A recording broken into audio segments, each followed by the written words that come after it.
یہ فرمائیے کہ جن نمازوں میں آواز سے قرات کی جاتی ہے انہیں کیا کہتے ہیں؟ انہیں جہری نمازیں کہتے ہیں، کیونکہ جہر کے معنی زور سے پڑھنے کے ہیں۔ جن نمازوں میں آہستہ قرات کی جاتی ہے انہیں کیا کہتے ہیں؟ انہیں سری نمازیں کہتے ہیں، کیونکہ سر کے معنی آہستہ پڑھنے کے ہیں۔ ٹھیک، اب یہ فرمائیے کہ اگر کوئی شخص زبان سے الفاظ نہ کہے، صرف خیال میں پڑھ جائے تو جائز ہے یا نہیں؟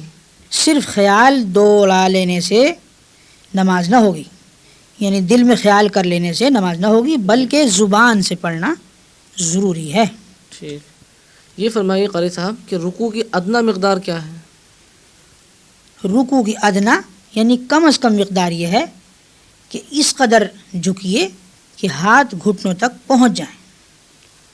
رکوع کا مسنون طریقہ کیا ہے؟ اس قدر جھکنا کہ سر اور کمر برابر رہے اور ہاتھ پسلیوں سے جدا رہیں اور گھٹنوں کو دونوں ہاتھوں سے پکڑ لیا جائے۔ یہ فرمائیے کہ اگر ضعیفی کی وجہ سے یا کب نکل جانے کی وجہ سے اس قدر کمر جھک جائے کہ رکوع کی شکل ہو جائے تو رکوع کس طرح ادا کرے؟ اس صورت میں سر سے اشارہ کر لینا چاہیے، یعنی صرف سر کو ذرا جھکا دینے سے اس کا رکوع ادا ہو جائے گا۔ سجدے سے کیا مراد ہے؟ زمین پر پیشانی رکھنے کو سجدہ کہتے ہیں۔ اچھا، اگر صرف ناک یا پیشانی پر سجدہ کرے تو سجدہ ادا ہوگا یا نہیں؟ اگر کسی عذر سے ایسا کیا تو جائز ہے، اور بلا عذر صرف پیشانی پر سجدہ کیا تو سجدہ تو ہو جائے گا لیکن مکروہ ہے، اور بلا عذر صرف ناک پر سجدہ کرنے سے سجدہ ادا بھی نہ ہوگا۔ یہ فرمائیے کہ ہر رکعت میں ایک سجدہ فرض ہے یا دونوں؟ دونوں سجدے فرض ہیں۔ اگر پیشانی اور ناک دونوں پر زخم ہو تو اس صورت میں کیا کریں؟ سجدے کا اشارہ سر سے کر لینا ایسے شخص کو کہ جس کی پیشانی اور ناک دونوں پر زخم ہے جی، کافی ہے۔ بہت خوب۔ اب یہ فرمائیے کہ پہلے سجدے کے بعد کس قدر ٹھہر کر دوسرا سجدہ کریں؟ اچھی طرح بیٹھ جائیے، پھر دوسرا سجدہ کریے۔ قاری صاحب، ایک مسئلہ یہ ہے اس میں کہ عیدین یا جمعہ یا اور کسی بڑی جماعت میں لوگوں کی کثرت کی وجہ سے جگہ تنگ ہو جائے اور پیچھے والے شخص نے اپنے آگے والے کی پیٹھ پر سجدہ کر لیا تو اس کے متعلق کیا حکم ہے؟ جی، ایسی صورت میں جائز ہے، یعنی اس نے پیچھے والے شخص نے اگلے والے شخص کی پیٹھ پر اگر سجدہ کر لیا، جی، اور ظاہر ہے وہ مجبوری ہے اور تنگی ہے، لہٰذا وہ جائز ہے۔ یہ فرمائیے کہ قاعدہ اخیرہ کی کتنی مقدار فرض ہے؟ التحیات کے آخری الفاظ عبدہ و رسولہ تک پڑھنے کی مقدار بیٹھنا فرض ہے۔ قاعدہ اخیرہ کن کن نمازوں میں فرض ہے؟ تمام نمازوں میں، خواہ فرض ہوں یا واجب، سنت ہوں یا نفل، قاعدہ اخیرہ جی فرض ہے۔ بہتر ہے۔ جی قاری صاحب، الحمدللہ فرائض نماز تو مجھے آپ نے سمجھا دی ہے۔ اب یہ فرمائیے کیا واجبات نماز بھی ہیں، اور اگر ہیں تو ان سے کیا مراد ہے؟ جی ہاں، واجبات نماز بھی ہیں، اور وہ یہ ہیں کہ جن کا نماز میں ادا کرنا ضروری ہے۔ اگر ان میں سے کوئی چیز بھولے سے چھوٹ جائے تو سجدے سہو کر لینے سے نماز درست ہو جاتی ہے، اور بھولے سے چھوٹنے کے بعد سجدہ سہو نہ کیا جائے یا قصداً کوئی چیز چھوڑ دی جائے تو نماز کا لوٹانا واجب ہو جاتا ہے۔ یہ فرمائیے کہ واجبات نماز کتنے ہیں؟ واجبات نماز 14 ہیں۔ نمبر 1، فرض نمازوں کی پہلی 2 رکعتوں کو قیاد کر لینے کے لیے مقرر کرنا۔ نمبر 2، فرض نمازوں کی تیسری اور چوتھی رکعت کے علاوہ تمام نمازوں کی ہر رکعت میں سورہ فاتحہ پڑھنا۔ ٹھیک۔ نمبر 3، فرض نمازوں کی پہلی 2 رکعتوں میں اور واجب، سنت اور نفل نمازوں کی تمام رکعتوں میں سورہ فاتحہ کے بعد کوئی سورت یا بڑی 1 آیت یا چھوٹی 3 آیتیں پڑھنا۔ ٹھیک۔ نمبر 4، سورہ فاتحہ کو سورت سے پہلے پڑھنا۔ ٹھیک۔ نمبر 5، قرات، رکوع، سجدوں اور رکعتوں میں ترتیب قائم رکھنا۔ نمبر 6، قومہ کرنا، یعنی رکوع سے اٹھ کر سیدھا کھڑا ہونا۔ جلسہ، یعنی دونوں سجدوں کے درمیان میں سیدھا بیٹھ جانا۔ ٹھیک۔ تعدیل ارکان، یعنی رکوع، سجدہ وغیرہ کو اطمینان سے اچھی طرح ادا کرنا۔ صحیح۔ نمبر 9، قاعدہ اولا، یعنی پہلے قاعدہ، جی۔ یعنی 3 اور 4 رکعت والی نماز میں 2 رکعتوں کے بعد تشہد کی مقدار یعنی جتنی دیر میں تحیات پڑھی جائے جی جی بیٹھنا. ٹھیک. نمبر 10 دونوں قعدوں میں تشہد پڑھنا. جی نمبر 11 امام کو نماز فجر، مغرب، عشاء، جمعہ، عیدین، تراویح اور رمضان شریف کے وطروں میں آواز سے قرأت کرنا، اور ظہر، عصر وغیرہ نمازوں میں آہستہ پڑھنا. ٹھیک. نمبر 12 لفظ سلام کے ساتھ نماز سے علیحدہ ہونا. ٹھیک. نمبر 13 نماز وطر میں قنوت کے لیے یعنی دعائے قنوت کے لیے جی جی. تکبیر کہنا ٹھیک. اور دعائے قنوت پڑھنا. جی جی. اور نمبر 14 دونوں عیدوں کی نماز میں تکبیریں کہنا. اب یہ فرمائیے قاری صاحب کہ نماز کی سنتوں سے کیا مراد ہے؟ جو چیزیں نماز میں حضور رسول کریم صلی اللہ علیہ وسلم سے ثابت ہوئی ہیں جی جی. لیکن ان کی تاکید فرض اور واجب کے برابر ثابت نہیں ہوئی، ٹھیک. انہیں سنت کہتے ہیں. جی ان چیزوں میں سے کوئی چیز اگر بھولے سے چھوٹ جائے جی. تو نماز نہ ٹوٹتی ہے، نہ سجدے سے واجب ہوتا ہے، اچھا. نہ گناہ ہوتا ہے. ٹھیک. اور قصدن چھوڑ دینے سے نماز تو نہیں ٹوٹتی جی اور نہ سجدے سے واجب ہوتا ہے، لیکن چھوڑنے والا ملامت کا مستحق ہوتا ہے. ٹھیک. یہ فرمائیے کہ نماز میں کتنی سنتیں ہیں؟ نماز میں 21 سنتیں ہیں. نمبر 1 تکبیر تحریمہ کہنے سے پہلے دونوں ہاتھ کانوں تک اٹھانا. جی نمبر 2 دونوں ہاتھ کی انگلیاں اپنے حال میں کھلی جی اور قبلہ رخ رکھنا. نمبر 3 تکبیر کہتے وقت سر کو نہ جھکانا. نمبر 4 امام کا تکبیر تحریمہ اور ایک رکن سے دوسرے میں جانے کی تمام تکبیریں جی جی. بقدر حاجت بلند آواز سے کہنا. ٹھیک. نمبر 5 سیدھے ہاتھ کو بائیں ہاتھ پر ناف کے نیچے باندھنا. نمبر 6 ثنا پڑھنا یعنی سبحانک اللہم. ٹھیک. نمبر 7 تعوذ یعنی اعوذ باللہ پڑھنا. نمبر 8 تسمیہ یعنی بسم اللہ پڑھنا. نمبر 9 فرض نمازوں کی تیسری اور چوتھی رکعت میں صرف سورہ فاتحہ پڑھنا. جی نمبر 10 آمین کہنا جو کہ آہستہ سے کہی جاتی ہے. جی جی. نمبر 11 ثنا، تعوذ، بسم اللہ اور آمین سب کو آہستہ کہنا. نمبر 12 سنت کے موافق قرأت کرنا یعنی جس نماز میں جس قدر قرآن مجید پڑھنا سنت ہے جی جی. اس کے موافق پڑھنا. ٹھیک.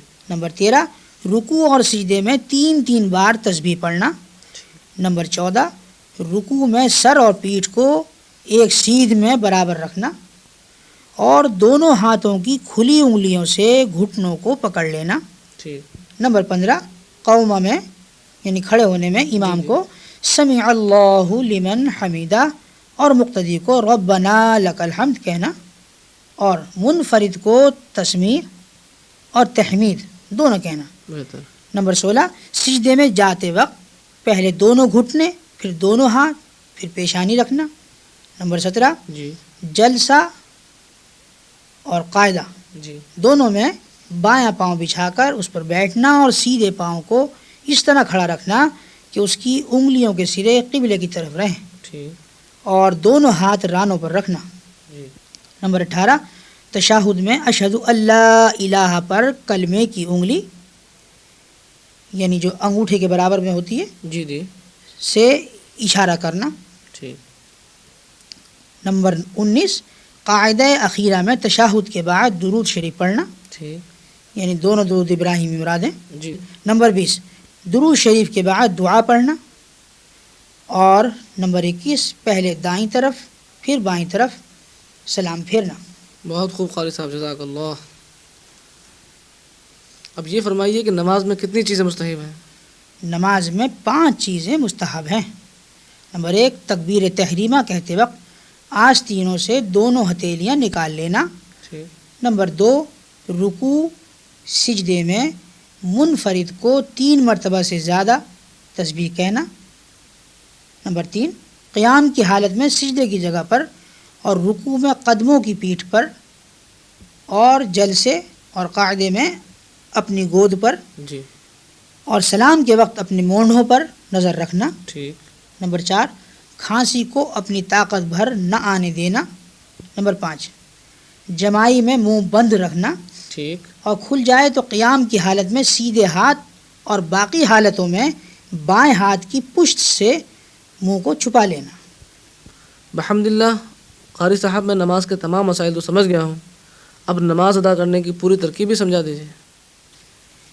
جب نماز پڑھنے کا آپ ارادہ کریں جی جی تو پہلے اپنا بدن حدث اکبر جی اور حدث اصغر جی اور ظاہری ناپاکی سے پاک کر لیں، جی اور پاک کپڑے پہن کر پاک جگہ پر قبلے کی طرف منہ کر کے اس طرح کھڑے ہوئیے کہ دونوں قدموں کے درمیان 4 انگل یا اس کے قریب قریب جی جی فاصلہ رہے، ٹھیک، یعنی یہ فاصلہ تقریباً ہے۔ اچھا، پھر جو نماز پڑھنی ہے اس کی نیت دل سے کریے، جی جی مثلا یہ کہ فجر کی نماز فرض خدا کے واسطے پڑھتا ہوں، اور زبان سے بھی کہہ لیجیے تو اچھا ہے۔ پھر دونوں ہاتھ کانوں تک اٹھائیے، ہاتھوں کی ہتھیلیاں اور انگلیاں قبلہ رخ رہیں، اور انگوٹھے کانوں کی لو کے مقابل ہوں، یعنی کانوں کے کنارے جو نیچے لٹکے رہتے ہیں، اور انگلیاں کھلی کھلی رہیں۔ اس وقت اللہ اکبر کہہ کر دونوں ہاتھ ناف کے نیچے باندھ لیجیے، سیدھے ہاتھ کی ہتھیلی بائیں ہاتھ کی ہتھیلی کی پشت پر رہے، اور انگوٹھے اور چھنگلیاں سے حلقے کے طور پر گٹے کو پکڑ لیجیے، جی جی اور باقی 3 انگلیاں کلائی پر رکھیے، اور نظر سجدے کی جگہ پر رہے۔ ٹھیک، ہاتھ باندھ کر آہستہ آہستہ ثنا پڑھیے، پھر تعوذ، پھر تسمیہ پڑھ کر سورہ فاتحہ پڑھیے۔ جب سورہ فاتحہ ختم کر لیں تو آہستہ سے آمین کہیے، جی یعنی یہ جو دعا میں نے سورہ فاتحہ کی شکل میں پڑھی، جی جی یا اللہ اسے قبول فرما۔ آمین، پھر کوئی صورت یا کوئی بڑی ایک آیت یا چھوٹی 3 آیتیں پڑھیے، جی لیکن اگر آپ امام کے پیچھے نماز پڑھ رہے ہیں تو صرف ثنا یعنی سبحانک اللہم پڑھ کر جی خاموش کھڑے رہیے، ٹھیک، تعوذ اور تسمیہ اور سورہ فاتحہ نیز اور کوئی صورت یا چند آیات وغیرہ جی بالکل کچھ نہ پڑھیے، قرأت صاف صاف اور صحیح صحیح پڑھیے، جلدی نہ کیجیے۔ پھر اللہ اکبر کہتے ہوئے رکوع میں جائیے، جی انگلیوں کو کھول کر ان سے گھٹنوں کو پکڑ لیجیے، جی پیٹھ کو ایسا سیدھا کر لیجیے کہ اگر اس پر پانی کا پیالہ بھر کر رکھ دیا جائے تو ٹھیک رکھا رہے۔ سر کو پیٹھ کی سیدھ میں رکھیے، جی نہ اونچا کیجیے نہ نیچا، ٹھیک، ہاتھ پسلیوں سے علیحدہ رہیں جی اور پنڈلیاں سیدھی کھڑی رہیں۔ جی پھر رکوع کی تسبیح 3 مرتبہ یا 5 مرتبہ پڑھیے، جی پھر تسمیع کہتے ہوئے سیدھے کھڑے ہو جائیے، تحمید بھی پڑھ لیجیے۔ امام صرف تسمیع پڑھے اور مقتدی صرف تحمید، ٹھیک، یعنی امام جی جی صرف سمع اللہ لمن حمیدہ کہے اور مقتدی صرف ربنا لک الحمد کہیں، بہتر، اور منفرد یعنی جو کہ صرف اکیلے نماز پڑھ رہا ہے جی جی تسمیع و تحمید دونوں پڑھیں۔ خوب، پھر تکبیر کہتے ہوئے سجدے میں جائیے، پہلے دونوں گھٹنے، پھر دونوں ہاتھ، پھر ناک، پھر پیشانی رکھیے، جی چہرہ دونوں ہتھیلیوں کے درمیان اور انگوٹھے کان کے مقابل رہیں، صحیح، ہاتھوں کی انگلیاں ملی رکھیے تاکہ سب کے سر قبلے کی طرف رہیں، کوہنیاں پسلیوں سے اور پیٹ ران سے علیحدہ رہیں، کوہنیاں زمین پر مت بچھائیے، جی سجدے میں 3 یا 5 مرتبہ سجدے کی تسبیح کہیے، ٹھیک، پھر پہلے پیشانی، پھر ناک، پھر ہاتھ اٹھا کر تکبیر کہتے ہوئے اٹھیے جی اور سیدھے بیٹھ جائیے، پھر تکبیر کہہ کر دوسرا سجدہ کیجیے، جی پھر تکبیر کہتے ہوئے اٹھیے، یعنی اللہ اکبر کہتے ہوئے۔ جی جی بہتر، اٹھنے میں پہلے پیشانی، پھر ناک، پھر ہاتھ، پھر گھٹنے اٹھا کر پنجوں کے بل سیدھے کھڑے ہو جائیے، جی اور کھڑے ہو کر ہاتھ باندھ لیجیے، ٹھیک، اور بسم اللہ اور سورہ فاتحہ نیز کوئی اور صورت بشکل قرأت جی جی پڑھیے۔ ٹھیک، امام کے پیچھے ہوں اگر آپ تو کچھ نہ پڑھیے، خاموش کھڑے رہیے، ٹھیک، پھر اسی قاعدے سے رکوع، قومہ، سجدہ، جلسہ یعنی قاعدہ. جی جی دوسرا سجدہ کریے. ٹھیک. دوسرے سجدے سے اٹھ کر بایاں پاؤں بچھا کر اس پر بیٹھ جائیے. جی سیدھا پاؤں کھڑا رکھیے. جی دونوں پاؤں کی انگلیوں کے سر قبلے کی طرف رہیں ٹھیک اور دونوں ہاتھ رانوں پر رکھیے ٹھیک. اور التحیات پڑھیے. جی جب اشہد اللہ الہ پر پہنچیے جی تو سیدھے ہاتھ کے انگوٹھے اور بیچ کی انگلی سے حلقہ باندھ لیجیے بہتر. اور چھنگلیاں اور اس کے پاس والی انگلی کو بند کر لیجیے ٹھیک. اور کلمے کی انگلی اٹھا کر اشارہ کریے. جی لا الہ پر انگلی اٹھائیے اور الا اللہ پر جھکا دیجیے بہتر. اور اس طرح اخیر تک حلقہ باندھے رکھیے. تشہد ختم کر کے اگر 2 رکعت والی نماز ہے تو درود شریف پڑھیے. اس کے بعد دعا پڑھیے. پھر پہلے داہنی طرف پھر بائیں طرف سلام پھیریے. داہنی طرف سلام پھیرتے وقت داہنی طرف منہ پھیریے جی اور بائیں طرف سلام میں بائیں طرف منہ پھیریے. ٹھیک. داہنے سلام میں داہنی طرف کے فرشتوں اور نمازیوں کی نیت کیجیے بہتر. اور بائیں سلام میں بائیں طرف کے فرشتوں اور نمازیوں کی نیت کریے. ٹھیک. اور جس طرف امام ہو اس طرف کے سلام میں امام کی بھی نیت کریے ٹھیک. اور امام دونوں سلاموں میں مقتدیوں کی نیت کرے. اور اگر 3 یا 4 رکعت والی نماز ہے تو تشہد کے بعد درود شریف نہ پڑھیے ٹھیک. بلکہ تکبیر کہتے ہوئے کھڑے ہو جائیے. ٹھیک. اور تیسری اور چوتھی رکعت اگر نماز فرض ہے تو اس کے قاعدے سے اور واجب یا سنت یا نفل ہے تو اس کے قاعدے سے پوری کر کے سلام پھیر دیجیے. سلام کے بعد جیسے کہ پہلے سکھایا جا چکا ہے جی جی اللہم انت السلام و منک السلام تبارکت یا ذا الجلال والاکرام پڑھ لیجیے. اور اس کے علاوہ یہ مختصر دعائیں میں پڑھ رہا ہوں آپ کے سامنے، یہ بھی سنت ہیں یعنی احادیث شریف وغیرہ سے ثابت ہے. اللہم اعنی علی ذکرک و شکرک و حسن عبادتک. ٹھیک. اور یہ دعا بھی مسنون ہے. جی. لا الہ الا اللہ وحدہ لا شریک لہ لہ الملک وَلَهُ الْحَمْدُ وَهُوَ عَلَىٰ كُلِّ شَيْءٍ قدیر. جزاک اللہ. قاری صاحب، نماز پڑھنے کی ترکیب تو آپ نے مجھے سمجھا دی. اب یہ فرمائیے کہ نماز سنت یا نفل کی 3 رکعتیں بھی ہم پڑھ سکتے ہیں یا نہیں؟ نماز سنت یا نفل کی 3 رکعتیں نہیں ہوتی، 2 یا 4 رکعتیں ہی پڑھی جاتی ہیں. خوب اچھی طرح ذہن نشین کر لیجیے. ٹھیک. عام طور پہ ہم یہ دیکھتے ہیں کہ لوگ نماز کے بعد انگلیوں پر کچھ شمار کر کے پڑھتے ہیں. ذرا یہ فرمائیے کہ وہ کیا پڑھتے ہیں؟ جی، دراصل وہ تسبیح فاطمی ہے اچھا. جو کہ نبی کریم صلی اللہ علیہ وسلم نے اپنی پیاری اور چہیتی صاحبزادی حضرت فاطمۃ الزہرا کو سکھائی تھی. وہ یہ ہے سبحان اللہ 33 بار. ٹھیک. اس کے بعد الحمدللہ 33 بار. جی. اور اخیر میں اللہ اکبر 34 بار پڑھا جاتا ہے. ٹھیک ہے. اب یہ فرمائیے کہ نماز وطر واجب ہے یا سنت؟ نماز وطر واجب ہے. اس کے پڑھنے کی تاکید فرض نمازوں کے برابر ہے. ٹھیک. اور چھوٹ جائے تو قضا پڑھنا واجب ہے. اچھا. اور بلا عذر قصدن چھوڑنا بڑا گناہ ہے. نماز وطر کی کتنی رکعتیں ہیں؟ نماز وطر کی دراصل 3 رکعتیں ہیں. ٹھیک.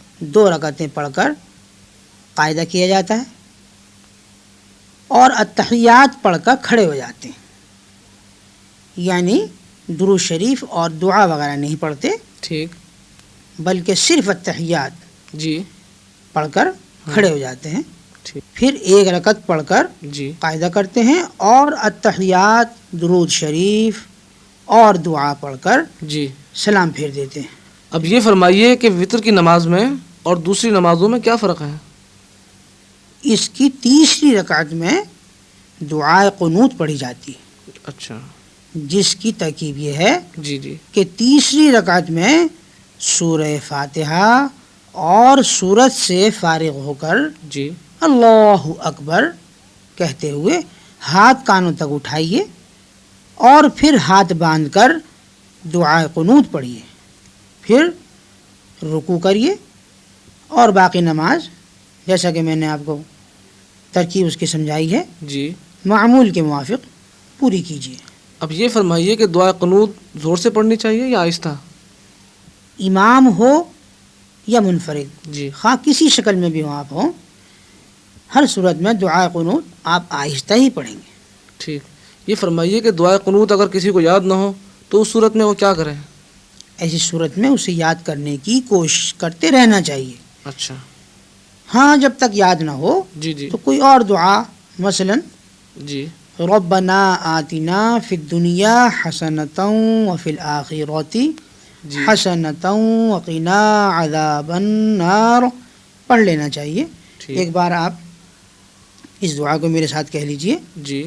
ربنا آتنا ربنا آتنا فی الدنیا فی الدنیا حسنۃ وفی الآخرۃ حسنۃ وفی الآخرۃ حسنۃ وقنا حسنۃ وقنا عذاب النار. عذاب النار. خیال رہے کہ یہ وہ دعا ہے جی. کہ جو نبی کریم صلی اللہ علیہ وسلم اکثر و بیشتر صرف وطروں ہی میں نہیں بلکہ ویسے بھی پڑھتے رہا کرتے تھے، جی. اور یہ قرآن پاک کے دوسرے پارے میں شامل ہے. بہت خوب. ہاں یہ پھر ایک بار اور سن لیجئے. ربنا آتنا فی الدنیا حسنۃ وفی الآخرۃ حسنۃ وقنا عذاب النار. ایک بار پھر میں مزید آپ کی گوش گزار کیے دیتا ہوں جی. کہ یہ دعا صرف اسی ہی صورت میں ہے کہ جب تک آپ کی کوشش برابر نہیں ہوتی اور دعائے قنوت آپ کو یاد نہیں ہوتی. جی. لیکن ایسا نہ ہو کہ آپ ہمیشہ کے لیے اس دعا کو دعائے قنوت کے قائم مقام سمجھتے ہوئے مستقل ورد بنا لیں. بہتر. جزاک اللہ. قاری صاحب اب یہ فرمائیے کہ اگر مقتدی نے پوری دعائے قنوت نہیں پڑھی تھی کہ امام نے رکوع کر دیا تو اس صورت میں مقتدی کو کیا کرنا چاہیے؟ ایسی صورت میں مقتدی کو چاہیے کہ وہ دعائے قنوت چھوڑ دے جی. اور رکوع میں چلا جائے. اب یہ فرمائیے کہ نماز وطر کا وقت کیا ہے؟ نماز وطر کا وقت وہی ہے جی. جو نماز عشاء کا ہے، اچھا. لیکن وطر کی نماز عشاء کی نماز سے پہلے جائز نہیں ہوتی، گویا عشاء کی نماز کے بعد اس کا وقت ہوتا ہے. اور اس سے مراد یہ ہے کہ جب آپ عشاء کی نماز میں فرضوں کے بعد 2 سنت اور 2 نفل پڑھ چکے جی. تو اس کی نیت باندھیے. ٹھیک. قاری صاحب یہ فرمائیے کہ وطر کا مستحب وقت کون سا ہے؟ اگر کسی کو اپنے اوپر بھروسہ ہو کہ اخیر رات میں ضرور جاگ جاؤں گا تو اس کے لیے اخیر رات کو وطر پڑھنا، جی. یعنی فجر کی اذان سے کچھ دیر پہلے جی. پڑھنا مستحب ہے. ٹھیک. لیکن اگر جاگنے پر بھروسہ نہ ہو تو سونے سے پہلے ہی وطر پڑھ لینا چاہیے. بہت خوب. اب قاری صاحب یہ فرمائیے کہ کتنی نمازیں ایسی ہیں جو سنت مؤکدہ ہیں؟ 2 رکعتیں نماز فجر کے فرضوں سے پہلے جی. اور 4 رکعتیں ایک سلام سے ٹھیک. نماز ظہر اور نماز جمعہ کے فرضوں سے پہلے، اور 2 رکعتیں نماز ظہر اور جمعے کے فرضوں کے بعد، اور 4 رکعتیں یہ بھی ایک ہی سلام سے، جو کہ مسلسل 4 رکعتیں جو پڑھی جائیں نماز جمعہ کے بعد، جی. اور 2 رکعتیں مغرب کے فرضوں کے بعد، جی. اور 2 رکعتیں عشاء کے فرضوں کے بعد. نیز رمضان شریف میں نماز تراویح کی 20 رکعتیں سنت مؤکدہ ہیں. خوب. قاری صاحب آپ نے سنت مؤکدہ کی تفصیل تو فرما دی. اب یہ فرمائیے کہ سنت غیر مؤکدہ کیا ہیں؟ نماز عصر اور عشاء کے فرضوں سے پہلے 4 رکعتیں، اور عشاء کی سنت مؤکدہ کے بعد جی. 2 رکعتیں، اور مغرب کی سنت مؤکدہ کے بعد 6 رکعتیں، جی اور جمعے کے بعد سنت مؤکدہ کے بعد 2 رکعتیں، جی اور تحیۃ الوضو یعنی وضو کی نماز جو کہ وضو کرنے کے بعد پڑھی جا سکتی ہے جی کی 2 رکعتیں، تحیۃ المسجد کی 2 رکعتیں، ٹھیک یعنی مسجد میں داخل ہونے کے بعد آپ اللہ کا شکر ادا کرنے کے لیے 2 رکعتوں کی نیت باندھیں، ٹھیک نماز چاشت کی 4 یا 8 رکعتیں، جی نماز وطر کے بعد 2 رکعتیں، ٹھیک نماز تہجد کی 4 یا 6 یا 8 رکعتیں، ٹھیک ویسے زیادہ آپ پڑھنی چاہیں تو یہ تعداد 12 کی بھی، ٹھیک صلاۃ التسبیح، نماز استخارہ، نماز توبہ، نماز حاجت وغیرہ، یہ تمام نمازیں سنت غیر مؤکدہ ہیں۔ بہت خوب۔ اب یہ فرمائیے کہ سنت مسجد میں پڑھنی بہتر ہے یا گھر میں؟ تمام سنتیں اور نفل نمازیں گھر میں ہی پڑھنی بہتر ہیں، اچھا سوائے چند سنتوں اور نفلوں کے، ان کو مسجد میں پڑھنا افضل ہے، جیسے مثلاً؟ نماز تراویح، تحیۃ المسجد، یا سورج گرہن اور چاند گرہن کے وقت کی نماز وغیرہ۔ اب یہ فرمائیے کہ نفل نماز کس وقت پڑھنا مکروہ ہے؟ صبح صادق ہونے کے بعد فجر کی 2 رکعت سنتوں کے علاوہ فرضوں سے پہلے نفل نماز مکروہ ہے۔ نمبر 2، فجر کے فرضوں کے بعد آفتاب نکلنے سے پہلے نفل نماز مکروہ ہے۔ ٹھیک نمبر 3، عصر کے فرضوں کے بعد ہوں آفتاب کے متغیر ہونے سے پہلے یعنی دھوپ کے زرد ہونے سے پہلے نفل نماز مکروہ ہے، ٹھیک لیکن ان تینوں وقتوں میں فرض نماز کی قضا جی اور واجب نماز کی قضا اور نماز جنازہ جی نیز سجدہ تلاوت بلا قرار جائز ہے۔ خوب نمبر 4، آفتاب نکلنا شروع ہونے سے ایک نیزہ بلند ہونے تک۔ نمبر 5، اور ٹھیک دوپہر کے وقت۔ جی نمبر 6، اور آفتاب متغیر ہو جانے سے غروب ہونے تک ٹھیک ہر نماز مکروہ ہے۔ ہاں، اگر اسی دن کی عصر کی نماز نہ پڑھی ہو تو اسے آفتاب متغیر ہونے اور غروب ہونے کی حالت میں بھی پڑھ لینا جائز ہے۔ جی اسی طرح خطبہ جمعہ کے وقت سنت اور نفل نماز مکروہ ہے۔ اب یہ فرمائیے کہ آفتاب کے متغیر ہونے سے کیا مراد ہے؟ جب آفتاب سرخ ٹکیا کی طرح ہو جائے ٹھیک اور اس پر نظر ٹھہرنے لگے تو سمجھیے کہ آفتاب متغیر ہو گیا، یعنی اس کی تیزی جو ہے وہ کم ہو جاتی ہے۔ خوب۔ اب یہ فرمائیے کہ نماز تراویح سنت ہے یا نفل؟ نماز تراویح مردوں اور عورتوں جی دونوں کے لیے سنت مؤکدہ ہے، ٹھیک اور جماعت سے پڑھنا سنت کفایہ ہے، خوب یعنی اگر محلے کی مسجد میں ہوں نماز تراویح جماعت سے پڑھی جائے جی اور کوئی شخص گھر میں اکیلے پڑھ لے، یعنی اس صورت میں کوئی شخص اگر گھر میں اکیلے بھی پڑھ لے، جی تنہا بھی پڑھ لے جی تو گناہ گار نہ ہوگا، ٹھیک لیکن اگر تمام محلے والے جماعت سے نہ پڑھیں تو سب گناہ گار ہوں گے۔